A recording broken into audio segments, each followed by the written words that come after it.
মা আজকে তাহলে ভাইফোঁটার দুপুরে কি মেনু হয়েছে বলো? এই তো ভাইফোঁটার দুপুরে মেনু বলতে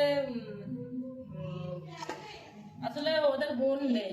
ওর মাসি, আমার তো দুটো ছেলে, দু ভাই, ওদের বোন নেই। ওর মাসির মেয়ে ফোঁটা দিতে আসে, ওকে ওরা বোন বলে। আর একজন আছে, সে দূরে, তার বাচ্চা নিয়ে আসতে পারেনি, নাহলে সেও আসে।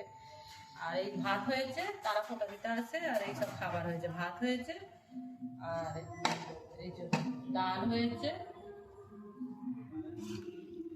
ডালটা কি গরম হয়ে গেছে। আর এই তো ডাল ভাতের সঙ্গে তো আলু ভাজাটা করতেই হবে। বেশি ভাজাভুজি করিনি, অনেক কিছু তরকারি তরকারি আছে। আর এখানে হচ্ছে শাক তরকারি, লাউ শাক, মূলো শাক, পালং শাক, নোটে শাক, সব পাঁচমিশুলি শাক তরকারি হয়েছে চিংড়ি মাছ দিয়ে। আর এখানে হয়েছে, আমার মা মাছের মাথা ছাড়া কিছু খায় না, মাছের মাথা খেতে ভালোবাসে বলে কালকেই মাছের মাথা কিনে নিয়ে এসে রেখেছিলাম। আমার মা উল্টো, বরফের মাছ খেতে ভালোবাসে। কি মাছ এটা বরফের? কি মাছ মানে পায়রা চাঁদা খাবে, একটু পাঠিয়ে দেবো। আর হয়েছে মাংস, আলুর দম আছে তো? আলুর দমটা, হ্যাঁ আলুর দম, লুচি, এই যে গরম গরম লুচি, গরম গরম ভাত, সব হয়েছে। অম্বল?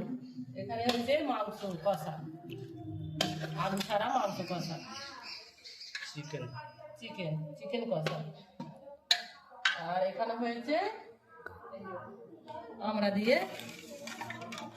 আমার মায়ের মা যেগুলো ভালোবাসে সেইগুলোই করেছি। কারণ মাকে খাওয়াতে পারলে, মাকে খুশি করতে পারলে আমরা খুশি। মা যদি খেয়ে খুশি হয়, আমরা খুব আনন্দ পাই। তাই মা যেগুলো ভালোবাসে সেগুলো করেছি, সেগুলো আমরা তৃপ্তি করে খাবো। এটাই হচ্ছে, মাকে তার রোজ রোজ আমরা খাওয়াই না। মাকে বললে আসে, তখন মায়ের মনের মতো করে রান্না করা হয়। ঠিক আছে, তাহলে সব দিয়ে দাও খেতে সবাইকে। হ্যাঁ, পাতায় ভাত দেবে, হুম। পাতায় ভাত দেবে।